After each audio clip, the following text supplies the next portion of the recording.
Hi all, welcome to iPlus Training Solutions. ഞാൻ ആര്യ.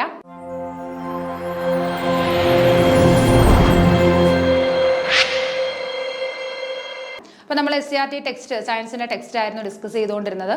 അപ്പോൾ ഇന്ന് നമ്മൾ എക്സ്പ്ലെയിൻ ചെയ്യാനായിട്ട് പോകുന്നത് 6ാം ക്ലാസ്സിലെ സയൻസിന്റെ പാഠപുസ്തകമാണ്. അതിൽ 10ാമത്തെ ചാപ്റ്ററായ രൂപത്തിനും ബലത്തിനും എന്ന് പറയുന്ന ഒരു ചാപ്റ്ററാണ്. ഓക്കെ, സയൻസിന്റെ 6ാം ക്ലാസ്സിലെ 10ാമത്തെ പാഠഭാഗമാണ് രൂപത്തിനും ബലത്തിനും. നമ്മുടെ സ്കെലിറ്റനെ ഒക്കെ ബേസ് ചെയ്തിട്ട് ഉള്ള ഒരു പാഠഭാഗമാണ്. അപ്പൊ നമുക്ക് നോക്കാം. ബാഹ്യാസ്ഥികൂടം, എക്സോസ്കെലിറ്റൺ. നോക്കിക്കേ, ശരീരഭാഗങ്ങളെ സംരക്ഷിക്കുന്നതിനും ആകൃതി നൽകുന്നതിനും ശത്രുക്കളിൽ നിന്ന് രക്ഷ നേടാനും ജീവികളുടെ പുറംതോടുകൾ സഹായിക്കുന്നു. അപ്പോൾ ബാഹ്യ അസ്ഥികൂടം എന്ന് പറഞ്ഞു കഴിഞ്ഞാൽ എന്താണ്? ചില ജീവികൾക്ക് അസ്ഥികൂടം എന്താണ് ശരീരത്തിന് പുറത്തായിരിക്കും, ചിലർക്ക് എങ്ങനെയാണ് ശരീരത്തിന് ഉള്ളിലുമായിരിക്കും അസ്ഥികൂടം വരുന്നത്, അല്ലേ?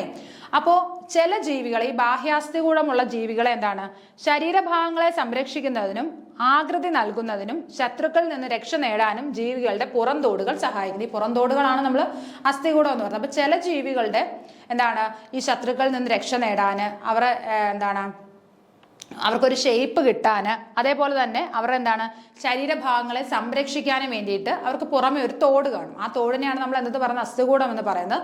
ഈ പുറംതോടുകൾ അവരെ എന്ത് ചെയ്യുന്നുണ്ട്? സഹായിക്കുന്നുണ്ട്. എന്തെല്ലാം കാര്യത്തിന്? അവരുടെ ഇന്റേണൽ പാർട്സിനെയൊക്കെ പ്രൊട്ടക്ട് ചെയ്യാൻ, സംരക്ഷിക്കാൻ, ശത്രുക്കളിൽ നിന്ന് രക്ഷ നേടാൻ, അതേപോലെ തന്നെ എന്താണ് അവർക്കൊരു ഷേപ്പ് കിട്ടാൻ, ഈ 3 കാര്യങ്ങൾക്കായിട്ട് പുറംതോടുകൾ അവരെ സഹായിക്കുന്നു. ശരീരത്തിന് പുറത്തുള്ള ഇത്തരം ആവരണങ്ങളെ അറിയപ്പെടുന്നത് ബാഹ്യ അസ്ഥികൂടം. അപ്പൊ ശരീരത്തിന് പുറത്തുള്ള ഇത്തരം ആവരണങ്ങളെ എന്ത് പേരിൽ നമ്മൾ അറിയപ്പെടും? ബാഹ്യ അസ്ഥികൂടം എന്ന് അറിയപ്പെടും. അപ്പൊ ശരീരത്തിന് പുറത്തുള്ള ഇത്തരം ആവരണങ്ങളെയാണ് നമ്മൾ ബാഹ്യ അസ്ഥികൂടം എന്ന് പറയുന്നത്. ബാഹ്യം എന്ന് കേൾക്കുമ്പോൾ തന്നെ അറിയാം എവിടെ ആയിരിക്കും വരുന്നത്? ശരീരത്തിന് പുറത്തായിരിക്കും വരുന്നത്, അല്ലെ? ആന്തരികമാകുമ്പോൾ അകത്തും ബാഹ്യമാകുമ്പോൾ പുറത്തുമാണ് വരുന്നത്. അപ്പോൾ ശരീരത്തിന് പുറത്തുള്ള ഇത്തരം ആവരണങ്ങളെ അറിയപ്പെടുന്നത് ബാഹ്യ അസ്ഥികൂടം എന്നാണ്.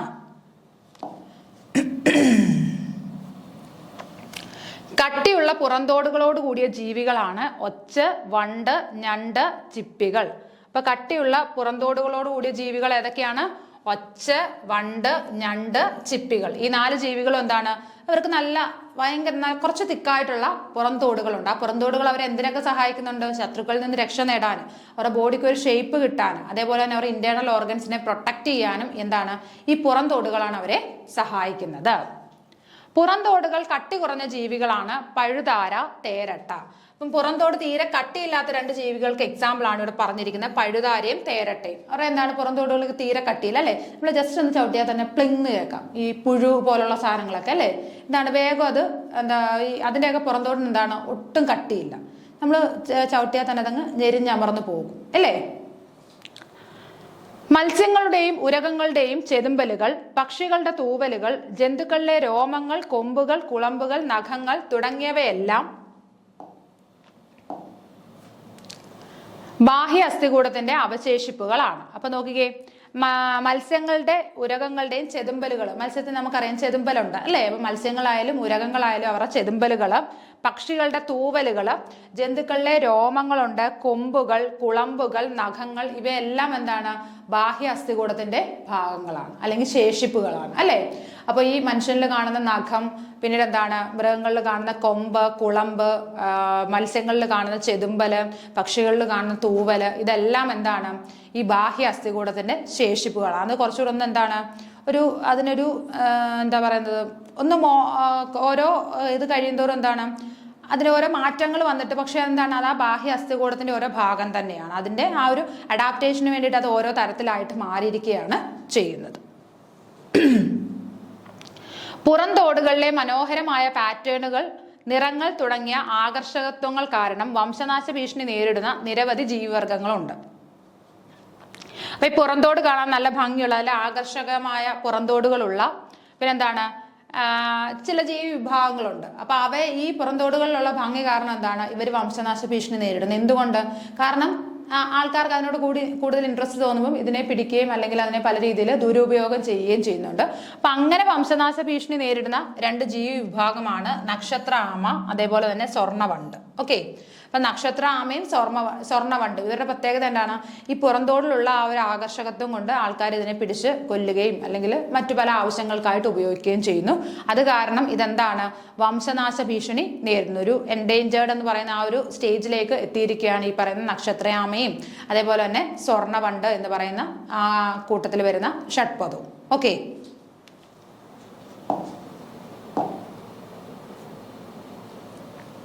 അടുത്തത് ആന്തരാസ്ഥികൂടം, എൻഡോസ്കെലിറ്റൻ. ഇത്രയും നേരം നമ്മൾ പറഞ്ഞ ബാഹ്യാസ്ഥികൂടം എക്സോസ്കെലിറ്റൻ ഉള്ള ആനിമൽസിനെ കുറിച്ചായിരുന്നു പറഞ്ഞത്. ഇനി ആന്തരാസ്ഥികൂടം വരുന്ന നമ്മുടെ മനുഷ്യനെ പോലുള്ള കാര്യങ്ങൾ നമുക്ക് പറയാം. ജീവികളുടെ അസ്ഥികൂടങ്ങൾ ശരീരത്തിന് ഉള്ളിലാണ് കാണപ്പെടുന്നതെങ്കിൽ അവ അറിയപ്പെടുന്നത് ആന്തരാസ്ഥികൂടങ്ങൾ. അപ്പോൾ ശരീരത്തിന് ഉള്ളിലാണ് അസ്ഥികൂടം കാണുന്നതെന്നുണ്ടെങ്കിൽ അങ്ങനെയുള്ള ജീവികളെ അല്ലെങ്കിൽ ആ അസ്ഥികൂടത്തിനെ നമ്മൾ എന്ത് പേര് പറയും? ആന്തരാസ്ഥികൂടം എന്ന് പറയും, അല്ലെ? എൻഡോസ്കെലിറ്റൻ എന്ന് പറയും. അപ്പൊ ജീവികളുടെ അസ്ഥികൂടം ശരീരത്തിന് ഉള്ളിലാണ് കാണുന്നതെങ്കിൽ അതിനെ നമ്മൾ എന്തെന്ന് പറയും? എൻഡോസ്കെലിറ്റൻ അല്ലെങ്കിൽ ആന്തരാസ്ഥികൂടങ്ങൾ എന്ന് പറയും. ഉദാഹരണം പശു, ആട്, മനുഷ്യൻ, ഇതെല്ലാം എന്താണ്? നമ്മളെല്ലാവരും ആന്തരാസ്ഥികൂടത്തിന് എക്സാമ്പിൾ ആണ്, അല്ലെ? നമ്മളുടെ എല്ലാവരെയും സ്കെലിറ്റൻ എന്ന് പറയുന്നത് നമ്മുടെ ബോഡിക്ക് അകത്താണ്, അല്ലെ? നമ്മുടെ ബോഡിക്ക് അകത്തായതുകൊണ്ട് നമുക്കെല്ലാം ഏത് ടൈപ്പിലുള്ള സ്കെലിറ്റൻ ആണ്? ആന്തരാസ്ഥികൂടമാണ് നിലനിൽക്കുന്നത്. ആന്തരാസ്ഥികൂടവും ബാഹ്യ അസ്ഥികൂടവും ഉള്ള ജീവികൾക്ക് ഉദാഹരണങ്ങളാണ് ആമ, ചീങ്കണ്ണി, മുതല. ആമ, ചീങ്കണ്ണി, മുതല ഇവയ്ക്ക് മൂന്നിന്റെയും പ്രത്യേകത എന്താണ്? ഇവർക്ക് രണ്ട് തരത്തിലുള്ള അസ്ഥികൂടവുമുണ്ട്. ആന്തരാസ്ഥികൂടവും ഉണ്ട്, ബാഹ്യാസ്ഥികൂടവും ഉണ്ട്. ഓക്കെ. അപ്പൊ ആമ, ചീങ്കണ്ണി, മുതല ഇവയുടെ മൂന്നിന്റെയും പ്രത്യേകത എന്താണ്? രണ്ട് തരത്തിലുള്ള അസ്ഥികൂടം ഉണ്ട്. ആന്തരാസ്ഥികൂടം അതായത് എൻഡോസ്കെലിറ്റനും ഉണ്ട്, അതേപോലെ തന്നെ എക്സോസ്കെലിറ്റനും ആർക്കുണ്ട്? ഈ പറയുന്ന ആമയ്ക്കും ചീങ്കണ്ണിക്കും മുതലയ്ക്കും ഒക്കെ ഉണ്ട്. പുറമെ എന്തായിരിക്കും? മറ്റു ചെതുമ്പല് പോലുള്ള കാര്യങ്ങൾ കാണും. അല്ലെങ്കിൽ ആമയ്ക്കാണെങ്കിലോ അതിന്റെ പുറത്തെ കട്ടിയുള്ള തോട്, അകത്തും അതേപോലെ എന്തുണ്ട്? സ്കെലിറ്റൽ സിസ്റ്റം ഉണ്ട്.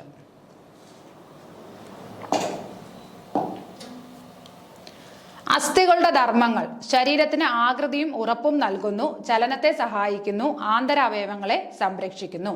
അപ്പം അസ്ഥികളുടെ പ്രയോജനങ്ങൾ എന്തൊക്കെയാണെന്നാണ് നമ്മൾ പറയുന്നത്. ഒന്നാമത് എന്താ പറയുന്നത്? ശരീരത്തിന് ആകൃതി നൽകുന്നു, അല്ലെ? അപ്പൊ നമ്മുടെ ശരീരത്തിൽ ഒരു സ്കെലിറ്റൽ സിസ്റ്റം ഉള്ളത് കൊണ്ടാണ് നമ്മുടെ ശരീരത്തിൽ ഒരു പ്രത്യേക ഷേപ്പ് വന്നത്, അല്ലെ? അപ്പോൾ ശരീരത്തിന് ആകൃതി നൽകുന്ന ആരാണ്? നമ്മുടെ ശരീരത്തിനുള്ള അകത്തുള്ള ആ ഒരു അസ്ഥികൂടമാണ്, അല്ലെങ്കിൽ നമ്മുടെ ശരീരത്തിനുള്ളിലെ അസ്ഥികളാണ് നമ്മുടെ ബോഡിക്ക് ഒരു ഷേപ്പ് നൽകുന്നത്. ശരീരത്തിന് ആകൃതി നൽകുന്നു, ആകൃതിയും ഉറപ്പും നൽകുന്നു, ഒരു ബലവും നൽകുന്നുണ്ട്, അല്ലെ? നമ്മൾക്ക് എഴുന്നേറ്റ് നിൽക്കാനുള്ള കഴിവ് എന്തുകൊണ്ടാണ്? നമ്മുടെ ശരീരത്തിനകത്തുള്ള സ്കെലിറ്റൽ സിസ്റ്റം ഉള്ളത് കൊണ്ടാണ്. ഓക്കെ. ചലനത്തെ സഹായിക്കുന്നു. മൂവ്മെന്റിന് ഹെൽപ്പ് ചെയ്യുന്നത് ആര് തന്നെയാണ്? ഈ അസ്ഥികൾ തന്നെയാണ്, അല്ലെ? മൂവ്മെന്റിനെ സഹായിക്കുന്നു, അതേപോലെ തന്നെ ആന്തരാവയവങ്ങളെ സംരക്ഷിക്കുന്നു. ശരീരത്തിനുള്ളിൽ ഇന്റേണൽ ഓർഗൻസിനെയും എന്ത് ചെയ്യുന്നു? പ്രൊട്ടക്ട് ചെയ്യുന്നു. അപ്പോൾ എന്താണ്? സ്കെലിട്ടൺ അല്ലെങ്കിൽ അസ്ഥികളുടെ പ്രത്യേകത എന്താണ്? അല്ല, അസ്ഥികളുടെ ധർമ്മങ്ങൾ എന്തൊക്കെയാണ്? ശരീരത്തിന് ആകൃതിയും ഉറപ്പും നൽകുന്നു, ചലനത്തെ സഹായിക്കുന്നു, അതേപോലെ ആന്തരാവയവങ്ങളെ സംരക്ഷിക്കുന്നു, അല്ലെ? ശരീരത്തിന് ഉറപ്പും ബലവും നൽകുന്നു. പിന്നീട് എന്താ പറഞ്ഞത്? ആന്തരാവയവങ്ങളെ സംരക്ഷിക്കുന്നു, ചലനത്തെ സഹായിക്കുന്നു. ഈ മൂന്ന് കാര്യങ്ങളാണ് പ്രധാനമായും അസ്ഥികളുടെ ധർമ്മം എന്ന് പറയുന്നത്.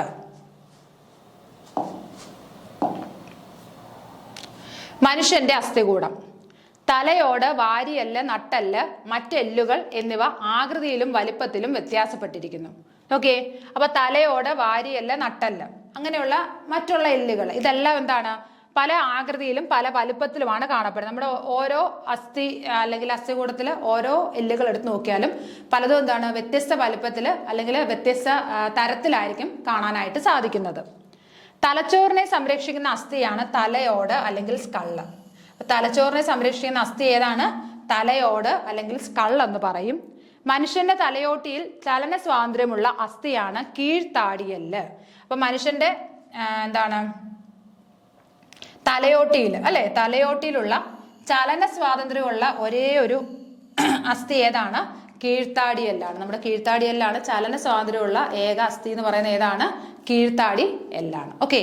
അപ്പം പിന്നീട് എന്താണ്? ശരീരത്തിലെ ഏറ്റവും ബലമുള്ള എല്ലുകളാണ് കീഴ്ത്താടിയെല്ല്. ഏറ്റവും ബലമുള്ള എല്ലും ഏത് തന്നെയാണ്? ഈ കീഴ്ത്താടി എല്ലാണ്, ജോ ബോൺ ആണ്. ഓക്കെ. അപ്പോൾ നമ്മൾ എന്തെല്ലാം കാര്യങ്ങളാണ് പറഞ്ഞത്? തലയോട്, വാരിയെല്ല്, നട്ടെല്ല്, അങ്ങനെ പലതരത്തിലുള്ള എല്ലുകൾ നമ്മുടെ ശരീരത്തുണ്ട്. ഇതെല്ലാം എന്താണ്? വ്യത്യസ്ത ആകൃതിയിലും വ്യത്യസ്ത വലുപ്പത്തിലുമാണ് കാണപ്പെടുന്നത്.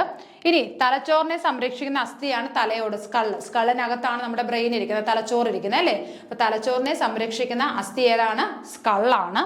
ഇനി മനുഷ്യന്റെ തലയോട്ടിയിൽ ചലന സ്വാതന്ത്ര്യമുള്ള ഒരേ ഒരു അസ്ഥി മാത്രമേ ഉള്ളൂ. അതേതാണ്? കീഴ്ത്താടിയെല്ലാണ്. ചലിക്കാൻ പറ്റുന്ന ഒരേ ഒരു അസ്ഥി, നമ്മുടെ തലച്ചോറിനകത്തുള്ള ചലിക്കാൻ കഴിയുന്ന അസ്ഥി എന്ന് പറയുന്നത് ഏതാണ്? കീഴ്ത്താടിയെല്ലാണ്, നമ്മുടെ ജോ ബോൺ ആണ്. പിന്നെ ശരീരത്തിലെ ഏറ്റവും ബലമുള്ള എല്ലുകൾ എന്ന് പറയുന്നത് ഏത് തന്നെയാണ്? ഈ കീഴ്ത്താടിയെല്ലാണ്. ഓക്കെ, കീഴ്ത്താടിയെല്ലാണ് ഏറ്റവും ബലമുള്ള എല്ലുകൾ എന്ന് പറയുന്നത്.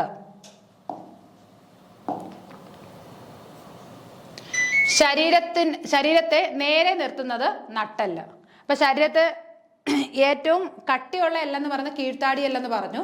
എന്നാൽ ശരീരത്തെ നേരെ നിർത്തുന്നത് ആരാണ്? നമ്മുടെ നട്ടെല്ലാണ്. ഓക്കെ, നമ്മുടെ നട്ടെല്ലാണ് ശരീരത്തെ നേരെ നിർത്തുന്നത്. വെർട്ടിബ്രൽ കോളം നട്ടെല്ലുള്ളത് കൊണ്ടാണ് നമുക്ക് നിവർന്നു നിൽക്കാനായിട്ട് കഴിയുന്നത്. നട്ടെല്ലിന് ഏൽക്കുന്ന ചില ക്ഷതങ്ങൾ ആജീവനാന്ത തളർച്ചയ്ക്ക് കാരണമാകുന്നു. അപ്പൊ ഈ നട്ടെല്ലിന് ഏൽക്കുന്ന പല ക്ഷതങ്ങളും എന്താണ്? ആജീവനാന്ത തളർച്ചയ്ക്ക്, അതായത് നമുക്ക് പിന്നെ എഴുന്നേറ്റ് നടക്കാൻ പറ്റാത്ത ഒരു സാഹചര്യത്തിലേക്ക് എത്തിച്ചേരുന്നു. ശ്വാസകോശങ്ങൾ, ഹൃദയം എന്നിവയെ പൊതിഞ്ഞു സൂക്ഷിക്കുന്നത് വാരിയെല്ലുകൾ. നമ്മുടെ ശ്വാസകോശത്തെയും അതേപോലെ ഹൃദയത്തെയും ഒക്കെ പൊതിഞ്ഞു സൂക്ഷിക്കുന്ന എല്ലുകളുടെ പേരെന്താണ്? വാരിയെല്ലുകൾ, റിബ്സ് എന്ന് പറയും അല്ലെ. റിബ് കേജിനകത്താണ് എന്ത് നിൽക്കുന്നത്? നമ്മുടെ ഹൃദയവും പിന്നീട് എന്താണ്? ശ്വാസകോശവും ഒക്കെ നിൽക്കുന്നത്. അപ്പൊ നമ്മുടെ ശ്വാസകോശത്തെയും ഹൃദയത്തെയും ഒക്കെ പൊതിഞ്ഞു സൂക്ഷിക്കുന്ന ആരാണ്? റിബ്സ് ആണ്. ഓക്കെ, അല്ലെങ്കിൽ വാരിയെല്ലുകളാണ്. മനുഷ്യ ശരീരത്തിലെ ഏറ്റവും വലിയ അസ്ഥിയാണ് തുടയെല്ല്. മനുഷ്യ ശരീരത്തിലെ ഏറ്റവും വലിയ അസ്ഥി ഏതാണ്? തുടയെല്ല്, തൈ ബോൺ ആണ്. ഓക്കെ, തുടയെല്ലാണ് മനുഷ്യ ശരീരത്തിലെ ഏറ്റവും വലിയ അസ്ഥി. ഓക്കെ, എന്തെല്ലാം കാര്യങ്ങളൂടെ പറഞ്ഞു? ശരീരത്തെ നേരെ നിൽക്കാൻ സഹായിക്കുന്നത് അല്ലെ, നേരെ നിർത്തുന്നത് ആരാണ്? നട്ടെല്ലാണ്, വെർട്ടിബ്രൽ കോളമാണ്. പിന്നീട് പറഞ്ഞ എന്താണ്? നട്ടെല്ലിന് ഏൽക്കുന്ന ക്ഷതങ്ങൾ ആജീവനാന്തം തളർന്നു കിടക്കാനുള്ള ഒരു ചാൻസ് ഉണ്ട്. പിന്നെന്താണ്? ശ്വാസകോശങ്ങള്, ഹൃദയം ഇവയൊക്കെ പൊതിഞ്ഞു സൂക്ഷിക്കുന്നത് എവിടെയാണ്? അല്ലെ, ഇവയൊക്കെ സംരക്ഷിക്കുന്നത് ആരാണ്? വാരിയെല്ലുകളാണ് അല്ലെ. റിബ്സ് ആണ് ശ്വാസകോശത്തെയും ഹൃദയത്തെയും ഒക്കെ സംരക്ഷിക്കുന്നത്. മനുഷ്യ ശരീരത്തിലെ ഏറ്റവും വലിയ അസ്ഥിയാണ് തുടയെല്ല്, തൈ ബോൺ അല്ലെ. തുടയെല്ലാണ് മനുഷ്യ ശരീരത്തിലെ ഏറ്റവും വലിയ അസ്ഥി എന്ന് പറയുന്നത്. മനുഷ്യ ശരീരത്തിലെ ഏറ്റവും ചെറിയ അസ്ഥി സ്റ്റേപ്പിസ്, ചെവിക്കുള്ളിൽ സ്ഥിതി ചെയ്യുന്നു. അതായത് ഏറ്റവും വലിയ അസ്ഥി തുടയെല്ലും അതേപോലെ തന്നെ ഏറ്റവും ചെറിയ അസ്ഥി ഏതാണ്? സ്റ്റേപ്പിസ്, ചെവിക്കകത്ത് സ്ഥിതി ചെയ്യുന്നു. നമുക്ക് മാലിയസ്, ഇൻകസ്, സ്റ്റേപ്പസ്, അങ്ങനെ ചെവിക്കകത്ത് 3 അസ്ഥികളുണ്ട് അല്ലെ. അതിൽ സ്റ്റേപ്പിസ് ആണ് ഏറ്റവും ചെറിയ അസ്ഥി എന്ന് പറയുന്നത്. ചെവിക്കകത്തുള്ള സ്റ്റേപ്പിസ് ആണ് ഏറ്റവും ചെറിയ അസ്ഥി. ഏറ്റവും വലുത് ഏതാണ്? തുടയെല്ലാണ്. ഏറ്റവും ചെറുത് സ്റ്റേപ്പിസ് ആണ്. സ്റ്റേപ്പിസ് എവിടെയാണ് കാണപ്പെടുന്നത്? ചെവിക്കകത്താണ് കാണപ്പെടുന്നത്. ഓക്കെ, അടുത്തത് അസ്ഥികളുടെ എണ്ണം. ജനിക്കുന്ന സമയത്ത് മനുഷ്യ ശരീരത്തിലെ ഏകദേശം അസ്ഥികളുടെ എണ്ണം 300. അപ്പൊ ഒരു കുഞ്ഞ് ജനിക്കുമ്പോൾ അതിന് ഏകദേശം എത്ര അസ്ഥികൾ കാണും? 300 അസ്ഥികൾ കാണും. ഏകദേശം 300 ആണ് കേട്ടോ. അപ്പൊ ഒരു കുഞ്ഞ് ജനിക്കുന്ന ഒരു കുഞ്ഞിന് എത്രയാണ്? ഏകദേശം 300ഓളം അസ്ഥികൾ അതിന്റെ ശരീരത്ത് കാണും. പ്രായപൂർത്തിയായ ഒരു വ്യക്തിയുടെ ശരീരത്തിലെ അസ്ഥികളുടെ എണ്ണം 206. അത് നമുക്കറിയാം. നോർമലി ഒരാൾക്ക് എത്രയാണ്? ഒരു പ്രായപൂർത്തിയായ ഒരു വ്യക്തിക്ക് എത്രയാണ്? 206 അസ്ഥികളാണ് ഉള്ളത്. എന്നാൽ ജനിച്ചു വീഴുന്ന ഒരു കുഞ്ഞിന് ഏകദേശം 300 അസ്ഥികളോളം അതിന്റെ ശരീരത്ത് കാണും. ഓക്കെ, പ്രായപൂർത്തിയായ ഒരാളുടെ ശരീരത്തെ അസ്ഥികളുടെ എണ്ണം 206 നമുക്കറിയാം. എന്നാൽ ജനിച്ചു വീഴുന്ന ഒരു കുഞ്ഞിന് എത്ര അസ്ഥികൾ കാണും? ഏകദേശം 300 അസ്ഥികളോളം അതിന്റെ ശരീരത്ത് കാണും.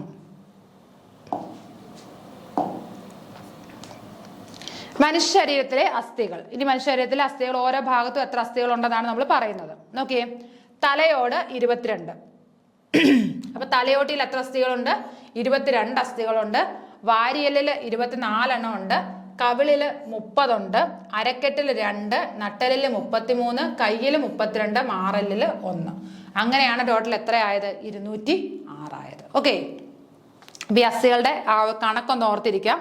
തലയോട്ടിൽ എത്ര ഉണ്ട്? തലയോട്ടിൽ 22 എണ്ണം ഉണ്ട്. തലയ്ക്കകത്ത് 22, വാരിയലില് 24, 2 കവിളിലൂടെ 30 അസ്ഥികളുണ്ട്. കാരണം ഇവിടെ മൂവ്മെന്റ് ഉള്ളത് കൊണ്ടാണ് അവിടെ അത്ര അസ്ഥികൾ വന്നത്. പിന്നെ അരക്കെട്ടിൽ 2, നട്ടലില് 33, 33 വെർട്ടിബ്രൽ കോളമാണുള്ളത് അല്ലേ. അപ്പൊ അതുകൊണ്ട് തന്നെ അങ്ങനെ ഓർക്കുക, 33. കയ്യില് 32, മാറലിൽ എത്രയാണ്? 1. ഇത്രയും കൂടി ചേർന്നിട്ട് 206 ബോൺസ് ആണ് ടോട്ടല് പ്രായപൂർത്തിയായ ഒരാളുടെ ശരീരത്തിൽ ഉള്ളത്. ഇനി ശരീരഭാഗം, ചലനം, പ്രത്യേകത. അതായത് ഓരോ ഭാഗവും ചലിപ്പിക്കാൻ കഴിയുന്നതിന് ബേസ് അതിന്റെ പ്രത്യേകത എന്താണെന്ന് നമുക്ക് നോക്കാം. കൈപ്പത്തി മുകളിലേക്കും താഴേക്കും ചലിപ്പിക്കാൻ കഴിയുന്നു. അപ്പൊ നമ്മുടെ കൈപ്പത്തിയാണെങ്കിൽ നമുക്ക് എന്താണ് മുകളിലേക്കും താഴേക്കും ചലിപ്പിക്കാൻ കഴിയും അല്ലെ. ഫ്രണ്ടിലേക്കും ബാക്കിലേക്കും കൂടുതലായിട്ട് മുകളും താഴെയാണ് കൈപ്പത്തിയാണ് പറഞ്ഞത് അല്ലെ. കൈപ്പത്തി എന്താണ് മുകളിലേക്കും താഴേക്കും മാത്രമേ ഇങ്ങനെ പറ്റത്തുള്ളൂ അല്ലെ. മുകളും താഴെയും മാത്രമേ കൈപ്പത്തി ചലിക്കാനായിട്ട് സാധിക്കുന്നുള്ളൂ.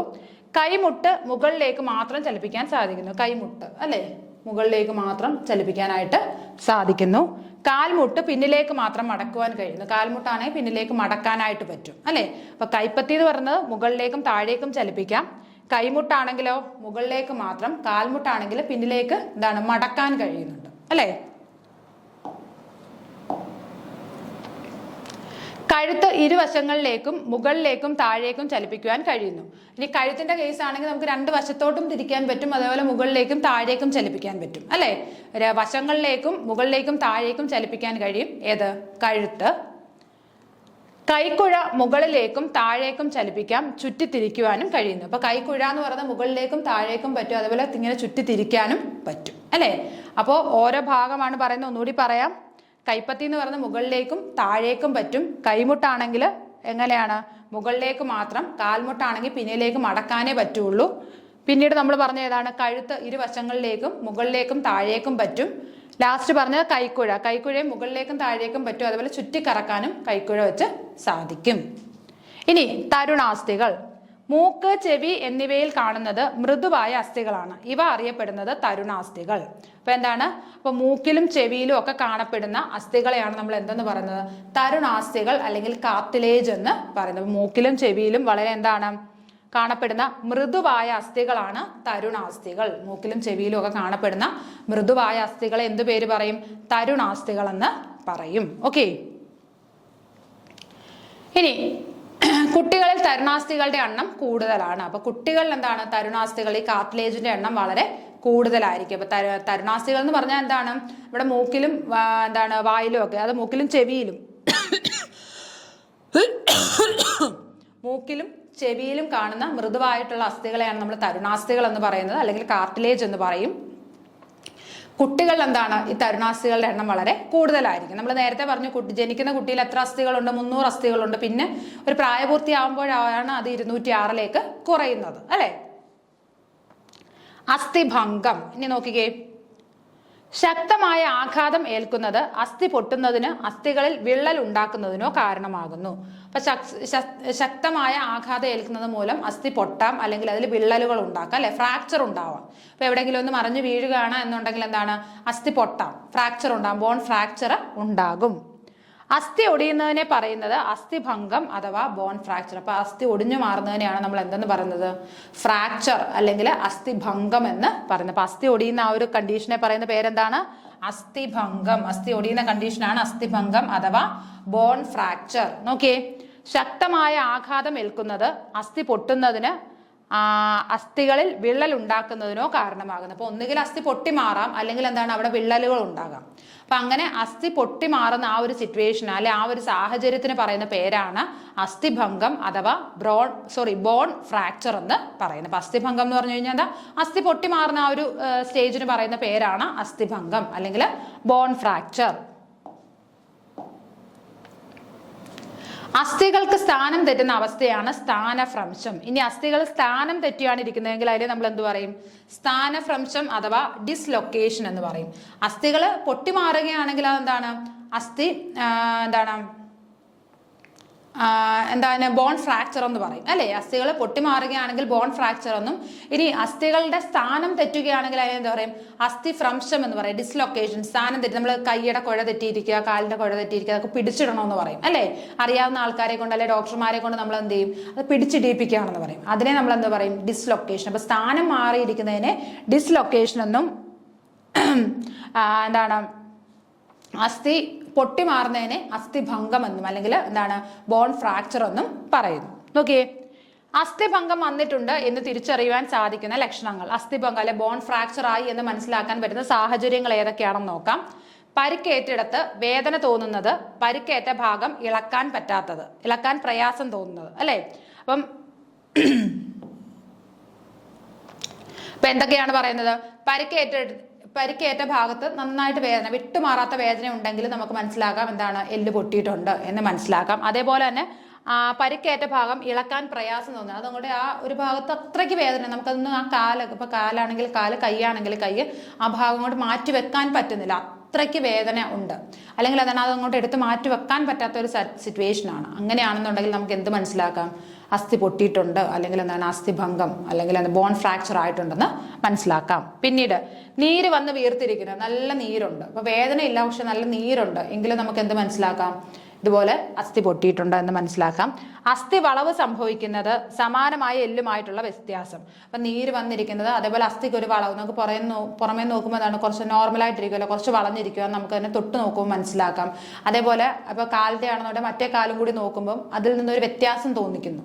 അപ്പം എന്താണ് നമ്മുടെ വലത്തെ കാലാണ് എല്ല് പൊട്ടിയിട്ടുള്ളത്, ഇടത്തെ കാലിൻ്റെ എല്ലൂടി വെച്ച് നോക്കുമ്പോഴാണ് ഒരു ചെറുതായിട്ടൊരു വ്യത്യാസം നമുക്ക് ഫീൽ ചെയ്യും. തൊട്ട് നോക്കുമ്പോഴായാലും ഒരു വ്യത്യാസം അറിയാൻ കഴിഞ്ഞു കഴിഞ്ഞാൽ അങ്ങനെയൊക്കെ വെച്ചിട്ട് നമുക്ക് എന്ത് ചെയ്യാൻ പറ്റും? അസ്ഥിഭംഗം, എന്താണ് ബോൺ ഫ്രാക്ചർ തിരിച്ചറിയാനായിട്ട് സാധിക്കും.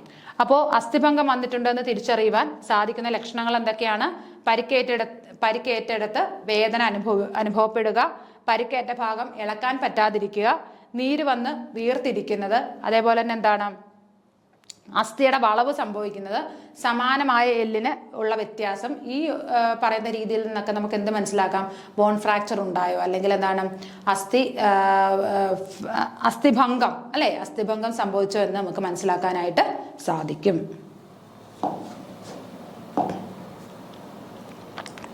അടുത്തത് അസ്ഥിഭംഗം ഉണ്ടായാൽ ചെയ്യേണ്ടത്.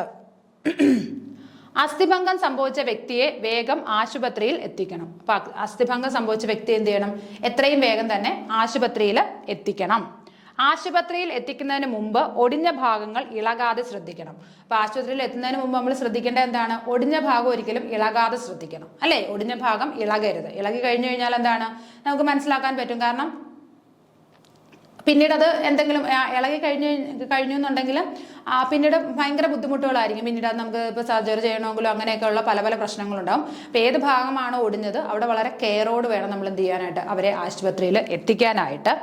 ഒടിഞ്ഞ ഭാഗങ്ങൾ ഇളകാതെ സ്പ്ലിന്റ് ഉപയോഗിച്ച് കെട്ടുന്നത് ഗുണകരമാണ്. അപ്പൊ എന്ത് ചെയ്യണം? ഇപ്പൊ ഈ ഒടിഞ്ഞ ഭാഗം ഇളകാതെ, ഇപ്പൊ നമ്മൾ എങ്ങനെയായാലും ഹോസ്പിറ്റലിൽ എത്തുമ്പോൾ പോകുന്ന വഴിയിൽ ഗട്ടർ ഉണ്ടെങ്കിൽ വണ്ടി അതിനകത്തുനിന്ന് വീണാലും ഈ ഭാഗം ഇളകും, അല്ലെ? അപ്പൊ ഇത് ഇളകാതിരിക്കാൻ വേണ്ടി നമുക്ക് എന്ത് ചെയ്യാൻ പറ്റും? സ്പ്ലിന്റ് ഉപയോഗിച്ച് കെട്ടിക്കൊണ്ട് പോകാം. അപ്പൊ ആ രീതിയിൽ നമുക്ക് എന്ത് ചെയ്യാൻ പറ്റും? ആ ഭാഗത്തിനെ പ്രൊട്ടക്ട് ചെയ്യാനായിട്ട് പറ്റും. അപ്പോൾ അസ്ഥിഭംഗം ഉണ്ടായാൽ ചെയ്യേണ്ട കാര്യങ്ങൾ എന്തൊക്കെയാണ് പറഞ്ഞത്? ആദ്യം തന്നെ അസ്ഥിഭംഗം വന്ന ആളെ ഹോസ്പിറ്റലിൽ എത്തിക്കുക. ഹോസ്പിറ്റലിൽ എത്തിക്കുന്നതിന് മുമ്പ് നമ്മൾ എന്ത് ശ്രദ്ധിക്കണം? ഈ ഒടിഞ്ഞ ഭാഗം ഒട്ടും ഇളകരുത്, അല്ലേ? അതിനൊരു കുഴപ്പവും വരാതെ വേണം ഹോസ്പിറ്റലിൽ എത്തിക്കാനായിട്ട്. അപ്പോൾ അതിനൊരു കുഴപ്പവും വരാതിരിക്കാനായിട്ട് നമ്മൾ ഉപയോഗിക്കേണ്ട ഒരു വസ്തുവാണ് സ്പ്ലിന്റ് എന്ന് പറയുന്നത്, അല്ലേ? അവിടെ സ്പ്ലിന്റ് ഇട്ടതിന് ശേഷം ഈ ആളെ എന്ത് ചെയ്യുക? ഹോസ്പിറ്റലിലേക്ക് കൊണ്ടുപോവുക. സ്പ്ലിന്റ് എന്നാൽ മരം, പ്ലാസ്റ്റിക്, ലോഹം എന്നിവയിൽ ഏതെങ്കിലും കൊണ്ട് നിർമ്മിച്ച ഉറപ്പുള്ള താങ്ങുപലകയാണ്. അപ്പൊ സ്പ്ലിന്റ് എന്ന് പറയുന്നത് എന്താണ്? ഒന്നുകിൽ മരം, അല്ലെങ്കിൽ പ്ലാസ്റ്റിക്, അല്ലെങ്കിൽ ലോഹം എന്നിവയിൽ ഏതെങ്കിലും കൊണ്ട് നിർമ്മിച്ച ഉറപ്പുള്ള താങ്ങുപലകയാണ്. അപ്പൊ എന്താണ്? അപ്പൊ അതിനകത്തേക്ക് കാലെടുത്ത് വെച്ച് കഴിഞ്ഞു കഴിഞ്ഞാൽ പിന്നെന്താണ്? അത് അങ്ങോട്ടും ഇങ്ങോട്ടും കാലിനൊരു ചലനം വന്നാലും വേറൊന്നും കാലിന് സംഭവിക്കില്ല, അല്ലേ? അപ്പൊ ഈ സ്പ്ലിന്റ് ഇട്ടുകൊണ്ടാണ് നമ്മൾ പോകുന്നത് എന്നുണ്ടെങ്കിൽ കാലിന് പിന്നെ ഒരു പുറത്തുനിന്നുള്ള ഒരു ഡിസ്ട്രാക്ഷനും സംഭവിക്കും. ഇപ്പം വണ്ടി ഒരു കട്ടറിൽ വീണാലും അല്ലെങ്കിൽ ആരെങ്കിലും തട്ടുകയോ ഒക്കെ ചെയ്താലും എന്താണ്? കാലിന് അത് ഏൽക്കില്ല. അപ്പൊ അതുകൊണ്ടാണ് പറഞ്ഞത് സ്പ്ലിന്റ് ഇട്ടിട്ട് ആൾക്കാരെ ആശുപത്രി. അപ്പൊ സ്പ്ലിന്റ് എന്ന് പറയുന്നത് എന്താണ്? മരമോ പ്ലാസ്റ്റിക്കോ അല്ലെങ്കിൽ തടിയോ ലോഹമോ ഒക്കെ എന്താണ് കൊണ്ട് നിർമ്മിച്ച ഒരു പലകയാണ് സ്പ്ലിന്റ് എന്ന് പറയുന്നത്. അപ്പൊ അത് വെച്ച് അത് കാലിനകത്തേക്ക് അത് കയറ്റിയിടുക എന്നുണ്ടെങ്കിൽ നമുക്ക് കാലിനധികം ക്ഷതങ്ങളൊന്നും ഏൽക്കാതെ ഹോസ്പിറ്റലിൽ എത്തിക്കാനായിട്ട് സാധിക്കും. ഒടിവുള്ള എല്ല് നിശ്ചലമാക്കി വെക്കാൻ സ്പ്ലിന്റ് വെച്ച് കെട്ടുന്നതിന് സഹായകമാകും. അപ്പൊ എന്താണ്? ഈ ഒടിവുള്ള എല്ല് നിശ്ചലമാക്കാൻ, അതിന് ഇളക്കം തട്ടാതിരിക്കാൻ വേണ്ടിയിട്ട് സ്പ്ലിന്റ് വെച്ച് കെട്ടാമെങ്കിൽ എന്താണ്? അത് ഒരുപാട് സഹായിക്കും. ഈ സ്പ്ലിന്റ് വെച്ച് കെട്ടുന്നത് വഴി ആ ഒടിവുള്ള എല്ല് നിശ്ചലമായിട്ടിരിക്കും, അല്ലെങ്കിൽ അതിന് ഇളക്കം തട്ടില്ല. ഓക്കെ, അടുത്തത് അസ്ഥികളുടെ കാഠിന്യം. അസ്ഥികളുടെ കാഠിന്യത്തിന് കാരണം കാൽസ്യം ഫോസ്ഫേറ്റ്. അപ്പൊ അസ്ഥികൾക്ക് ഇത്രയും കാഠിന്യം ലഭിക്കാനുള്ള കാരണം എന്താണ്? അതിനകത്ത് അടങ്ങിയിരിക്കുന്ന കാൽസ്യം ഫോസ്ഫേറ്റ് ആണ്. ഓക്കെ, അപ്പൊ അസ്ഥികൾക്ക് ഇത്രയും കാഠിന്യം ലഭിക്കാൻ കാരണം എന്താണ്? അതിനകത്ത് അടങ്ങിയിരിക്കുന്ന കാൽസ്യം ഫോസ്ഫേറ്റ് എന്ന് പറയുന്ന വസ്തുവാണ്. അസ്ഥികളുടെ വളർച്ചയ്ക്ക് ആവശ്യമായ ഘടകങ്ങളാണ് കാൽസ്യം, ഫോസ്ഫറസ്. അപ്പൊ അസ്ഥികളുടെ വളർച്ചയ്ക്ക് ആവശ്യമായ ഘടകങ്ങൾ ഏതൊക്കെയാണ്? കാൽസ്യവും ഫോസ്ഫറസുമാണ്. ഓക്കെ, അപ്പൊ അസ്ഥികളുടെ വളർച്ചയ്ക്ക് ആവശ്യമായ ഘടകങ്ങളാണ് കാൽസ്യം, ഫോസ്ഫറസ് എന്നിവ. എന്നാൽ അസ്ഥികളുടെ കാഠിന്യത്തിന് കാരണമായിട്ടുള്ള വസ്തു ഏതാണ്? കാൽസ്യം ഫോസ്ഫേറ്റ് ആണ്, അല്ലെ? കാൽസ്യം ഫോസ്ഫേറ്റ് ആണ് അസ്ഥികളുടെ വളർച്ചയ്ക്ക് കാഠിന്യത്തിന് ആവശ്യമായ കാഠിന്യത്തിന് കാരണമായിട്ടുള്ള വസ്തു കാൽസ്യം ഫോസ്ഫേറ്റ് ആണ്. ഇനി അസ്ഥികളുടെ വളർച്ചയ്ക്ക് ആവശ്യമായ ഘടകങ്ങൾ ഏതാണ്? കാൽസ്യം വേണം, ഫോസ്ഫറസും വേണം. വളർച്ചയുടെ ഘട്ടത്തിൽ കാൽസ്യം, ഫോസ്ഫറസ് തുടങ്ങിയ ധാതുക്കൾ അസ്ഥികളെ ബലപ്പെടുത്തുന്നു. അപ്പോൾ വളർച്ചയുടെ ഘട്ടത്തിൽ എന്ത് ചെയ്യും? ഈ കാൽസ്യവും ഫോസ്ഫറസും എന്ത് ചെയ്യും?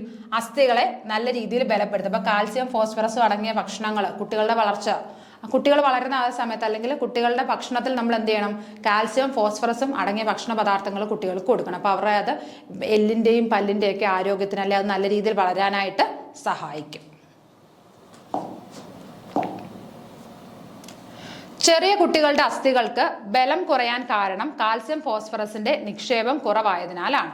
അപ്പൊ എന്താണ്? അപ്പൊ ചെറിയ കുട്ടികളുടെ അസ്ഥികൾക്ക് എന്താണ് ബലം കുറയാനുള്ള കാരണം? എന്താണ്? കാൽസ്യം ഫോസ്ഫേറ്റിന്റെ നിക്ഷേപം കുറവായതുകൊണ്ടാണ്. അപ്പൊ കാൽസ്യം, ഫോസ്ഫറസും ആ കുട്ടിയുടെ ശരീരത്തിൽ കുറവായതുകൊണ്ടാണ് പെട്ടെന്ന് കുട്ടികളൊക്കെ വീണ് കഴിഞ്ഞാൽ വേഗം കൈ ഒടിയും. കൈയാണെങ്കിലും കാലാണെങ്കിലും വേഗം ഒടിയും. അപ്പൊ അതിന്റെ കാരണം എന്താണ്? അവരുടെ ശരീരത്ത് കാൽസ്യം ഫോസ്ഫേറ്റിന്റെ അളവ് വളരെ കുറവാണ്. അതുകൊണ്ടാണ് വേഗം ഈ ഒടിവുകളൊക്കെ ഉണ്ടാകുന്നത്. പ്രായമായവരിൽ അസ്ഥികളുടെ ബലക്ഷയത്തിന് കാരണം ശരീരത്തിന് വേണ്ട കാൽസ്യം അസ്ഥികളിൽ നിന്ന് ആഗിരണം ചെയ്യുന്നതിനാൽ. ഇനി പ്രായമായവരുടെ ശരീരം ഇതേപോലെ പ്രായമായി വീണ് കഴിഞ്ഞാലും എന്താണ്? വേഗം കൈയും കാലും ഒക്കെ ഒടിയാനുള്ള സാധ്യതയുണ്ട്. അതിന് കാരണം എന്താണ്? ഇവർ ശരീരത്തിലുള്ള കാൽസ്യം, ഫോസ്ഫറസ് എന്ത് ചെയ്യും? അങ്ങ് ആഗിരണം ചെയ്തെടുക്കും. അതുകൊണ്ടാണ്. ഓക്കെ. അപ്പോൾ പ്രായമായവരിൽ അസ്ഥികളുടെ ബലക്ഷയത്തിന് കാരണം ശരീരത്തിൽ വേണ്ട കാൽസ്യം അസ്ഥികളിൽ നിന്ന് ആഗിരണം ചെയ്യുന്നതിന്. അപ്പൊ അസ്ഥികളിൽ നിന്ന് എന്ത് ചെയ്യും? ഈ കാൽസ്യം ശരീരത്തിന് വേണ്ടുന്ന ശരീരം അങ്ങ് വലിച്ചെടുക്കും പ്രായമാകുമ്പോഴേക്കും. അപ്പൊ അതുകൊണ്ടാണ് അവരൊന്ന് വീണാലും വേഗം കയ്യോ കാലോ ഒക്കെ ഒരു ഒടിവുണ്ടാകുന്നത്. അപ്പൊ കുട്ടികളുടെ ശരീരത്തിൽ എന്തായിരിക്കും? കാൽസ്യം ഫോസ്ഫേറ്റിന്റെ അളവ് കുറവായിട്ടായിരിക്കും. പ്രായമായവരാണെങ്കിൽ അവരുടെ ശരീരത്തിൽ നിന്ന് ഈ കാൽസ്യം മാക്സിമം എന്ത് ചെയ്യും? ബോഡി ആഗിരണം ചെയ്തെടുക്കും. അതുകൊണ്ടാണ് അവർക്കും ഈ ഒടിവ് പോലുള്ള പ്രശ്നങ്ങൾ ഉണ്ടാകുന്നത്. കാൽസ്യം ധാരാളമായി അടങ്ങിയ ഭക്ഷ്യവസ്തുക്കളാണ് കുമ്പളങ്ങ, പടവലങ്ങ, പേരയ്ക്ക, ചാമ്പയ്ക്ക, മുട്ട, പാൽ, ചെറുമത്സ്യങ്ങൾ. അപ്പം ധാരാളമായിട്ട് കാൽസ്യം അടങ്ങിയ ഭക്ഷണ പദാർത്ഥങ്ങളാണ് പറയുന്നത്. ഏതൊക്കെയാണ്? കുമ്പളങ്ങ, പടവലങ്ങ, പേരയ്ക്ക, അല്ലെ? പേരയ്ക്ക, ചാമ്പയ്ക്ക, മുട്ട, പാല്, ചെറുമത്സ്യങ്ങൾ. ഈ പറയുന്ന എല്ലാ വസ്തുക്കളിലും എന്തുണ്ട്? കാൽസ്യം ധാരാളമായിട്ട് അടങ്ങിയിട്ടുണ്ട്. അപ്പൊ കുട്ടികൾക്ക് എന്ത് ചെയ്യുക? ഈ പറയുന്ന വസ്തുക്കളൊക്കെ വാങ്ങിക്കൊടുക്കുക. അപ്പൊ അവർക്ക് കുറച്ച് കാൽസ്യം റിച്ച് ആയിട്ടുള്ള ഫുഡ് കൊടുക്കാമെന്നുണ്ടെങ്കിൽ അവരുടെ എല്ലിനും പല്ലിനും ഒക്കെ ആരോഗ്യത്തിന് അത് നല്ലതായിരിക്കും. ഓക്കെ. അപ്പം കാൽസ്യം ധാരാളമായിട്ട് അടങ്ങിയിട്ടുള്ള ഭക്ഷണ വസ്തുക്കൾ ഏതൊക്കെയാണ്? കുമ്പളങ്ങ, പടവലങ്ങ, പേരയ്ക്ക, ചാമ്പയ്ക്ക, മുട്ട, പാല്, പിന്നീട് ചെറു മത്സ്യങ്ങൾ. അത് വളരെ ഇമ്പോർട്ടൻ്റ് ആണ് കേട്ടോ. ചെറിയ മത്സ്യങ്ങൾ, നെത്തോലി, അതേപോലെ അങ്ങനെയുള്ള ചെറിയ മത്സ്യങ്ങൾ എന്ത് ചെയ്യുക? കുട്ടികൾക്ക് കൊടുക്കുക. അത് കാൽസ്യം റിച്ച് ആയിട്ടുള്ള ഫുഡ് മെറ്റീരിയൽ ആണ്. അടുത്തത് സന്ധികൾ. പലതരം ചലനങ്ങൾക്കും പ്രവർത്തനങ്ങൾക്കും സഹായിക്കുന്ന അസ്ഥികളെ തമ്മിൽ ബന്ധിപ്പിക്കുന്നത് അസ്ഥിസന്ധികൾ. അപ്പം പലതരം ചലനങ്ങൾ ഓരോ ശരീരഭാഗത്തും ഓരോ തരത്തിലാണ്. നമ്മൾ നേരത്തെ പറഞ്ഞത് കൈമുട്ടിന്റെ രീതി ആയിരിക്കില്ല കാൽമുട്ടിന് വരുന്നത്, അല്ലെ? ശരീരത്തിന്റെ ഓരോ ഭാഗത്തും ചലനങ്ങൾ ഓരോ തരത്തിലാണ് വരുന്നത്. അപ്പൊ ഇങ്ങനെ ചലനങ്ങൾക്ക് സഹായിക്കുന്ന അസ്ഥികൾ, ഓക്കെ, അസ്ഥികളെ ജോയിൻ ചെയ്യിക്കുന്ന ആ ഭാഗത്തിനെയാണ് നമ്മൾ എന്ന് പറയുന്നത് സന്ധികൾ അല്ലെങ്കിൽ ജോയിൻസ് എന്ന് പറയുന്നത്. പലതരം ചലനങ്ങൾക്കും പ്രവർത്തനങ്ങൾക്കും സഹായിക്കുന്ന അസ്ഥികളെ തമ്മിൽ ബന്ധിപ്പിക്കുന്നത് അസ്ഥിസന്ധികളാണ്. അപ്പൊ അസ്ഥികളെ തമ്മിൽ ബന്ധിപ്പിക്കുന്ന ആ ഒരു ഭാഗം, ആ ജോയിൻസിനാണ് നമ്മൾ എന്തെന്ന് പറയുന്നത്? സന്ധികൾ എന്ന് പറയുന്നത്. ഇനി സന്ധി, ശരീരഭാഗം, പ്രത്യേകതകൾ. ഇനി ഓരോ തരം സന്ധിയും അത് ഏത് ശരീരഭാഗത്താണ് കാണുന്നത്, അതിന്റെ പ്രത്യേകത എന്താണെന്നാണ് പറയുന്നത്. നോക്കിക്കേ. ഗോളര സന്ധി, ബോൾ ആൻഡ് സോക്കറ്റ് ജോയിന്റ്, തോളെല്ല് സന്ധി, ഇടുപ്പെല്ല് സന്ധി. ഏറ്റവും കൂടുതൽ ചലന സ്വാതന്ത്ര്യം ഉള്ളവ. അപ്പം ബോൾ ആൻഡ് സോക്കറ്റ് അല്ലെങ്കിൽ ഗോളര സന്ധി എവിടെയാണ് കാണുന്നത്? തോളെല്ലിലും ഇടുപ്പെല്ലിലുമാണ് കാണുന്നത്. കൂടുതൽ ചലന സാധ്യതയുള്ള മേഖലയാണത്. അടുത്തത് ഒരസ്ഥിയുടെ അകത്തുള്ള ഇരുണ്ട ഭാഗം മറ്റൊരു അസ്ഥിയുടെ കുഴിയിൽ തിരിയുന്നു. അപ്പൊ ഇതിന്റെ പ്രത്യേകത എന്താണ്? അപ്പൊ അസ്ഥിയുടെ അകത്ത് ബോൾ ആൻഡ് സോക്കറ്റ് എന്ന് പറയുമ്പോൾ നമ്മുടെ ഇതേപോലെ തന്നെ അസ്ഥിയുടെ അകത്തൊരു ഭാഗം കാണും. അതിനകത്തോട്ട് കയറി ഇങ്ങനെ കറക്കി എടുക്കുന്ന രീതിയാണ് ബോൾ ആൻഡ് സോക്കറ്റ് ജോയിന്റ് എന്ന് പറയുന്നത്. അടുത്തത് വിജാഗിരി സന്ധി, ഹിഞ്ച് ജോയിന്റ്. കൈമുട്ടും കാൽമുട്ടും. കൈമുട്ടിലും കാൽമുട്ടിലും ഏതുതരം സന്ധിയാണ്? വിജാഗിരി സന്ധിയാണ് വരുന്നത്. വിജാഗിരി പോലെ ഒരു ഭാഗത്തേക്ക് മാത്രം ചലിപ്പിക്കാൻ കഴിയും, അല്ലെ? വിജാഗിരി എങ്ങനെ ഒരു ഭാഗത്തേക്ക് മാത്രമേ ചലിപ്പിക്കാൻ കഴിയും, ബാക്കിലേക്ക് വരില്ല. അപ്പോൾ കൈമുട്ടിലും കാൽമുട്ടിലും ഏത് തരം സന്ധിയാണ്? വിജാഗിരി സന്ധിയാണ്. അടുത്തത് കീലസന്ധി. കഴുത്തില് തലയോടും നട്ടലിന്റെ മുകൾ ഭാഗവും ചേരുന്ന സ്ഥലം ഒരസ്ഥി മറ്റൊന്നിൽ ഇരുദിശകളിലേക്ക് തിരിയുന്നു. അതായത് ഒരസ്ഥി എന്താണ്, മറ്റൊന്നിൽ ഇരുദിശകളിലേക്ക് തിരിയുന്നു. ഓക്കെ, അപ്പൊ 3 തരം സന്ധികളാണ് പറഞ്ഞത്. ബോൾ ആൻഡ് സോക്കറ്റ് പറഞ്ഞു, വിജാഗിരി പറഞ്ഞു, അതേപോലെ തന്നെ കീലസന്ധി, 3 സന്ധികളും പറഞ്ഞു. ഓക്കെ, അപ്പൊ ഇത്രയും കാര്യങ്ങളാണ് നമുക്ക് ഇവിടെ പറയാനായിട്ടുള്ളത്. മറ്റൊരു ക്ലാസ്സിൽ വീണ്ടും കാണാം. Okay, thank you.